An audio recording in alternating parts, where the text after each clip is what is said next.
This is interesting. I absolutely expected this to be up here because this is the stage you're in of life where you need to be seen. So very influential. Yes. You need to look influential. So it's Yes. important that that's in your top 4. But as we mature, whatever's next to our skin has to feel good. And there's no reason that we can't have clothes that are both beautiful and comfortable. Right, and I remember there was a time when I would, just because, you know, something looked good or I liked it, even though it didn't fit well, I would try to kind of make it work. I won't do that anymore. Right, or if it was itchy, you would wear it. But Right, now will not, I Yeah, don't, right. no. Because you know that you can have both. Yeah. Yes.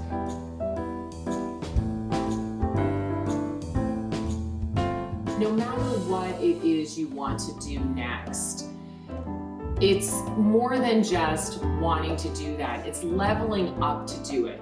What are the resources you need to get to your next level? How do you find those? How do you use those? That's what I think is really critical, because I could have probably figured it out on my own and it wouldn't have been great, but why would I waste that much time? My time is worth money. Right.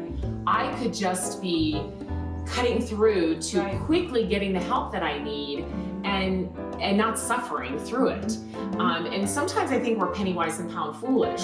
You have to invest in yourself. There's nothing more important than that. If you want to change, if you want to grow, if you want to be seen differently in the world, you absolutely have to invest in yourself. There's no shortcuts to that.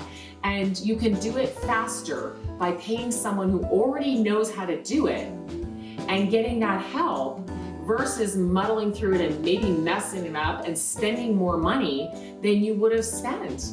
I mean, I don't know, I've always used coaches. I rely on coaches the way that I rely on you to coach me about my image and how to continue leveling up. I never want to stop. Right.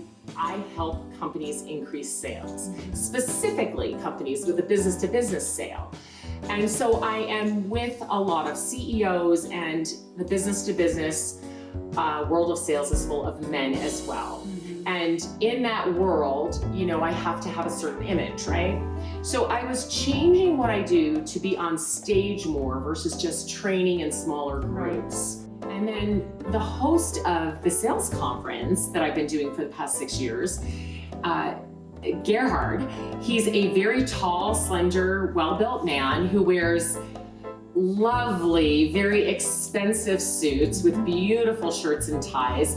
And he's about 6'3", and I had to stand up on the stage next to him. So I was really concerned about how was I gonna look in a dress next to a man who's in a dark suit, who obviously is the person in charge of this room, right?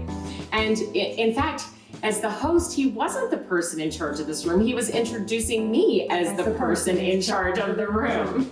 And I have managed over the 6 years to really step into that and own it. And I love that. And now I stand on stage next to Gerhard and I feel really good and do feel like my clothes are appropriate and represent me, and I am wearing a dress almost all of the time now. And so you can step into that feminine side and not feel like you don't have power. You still have the power, but you look like you, and so it's more authentic. I think that's so much more believable.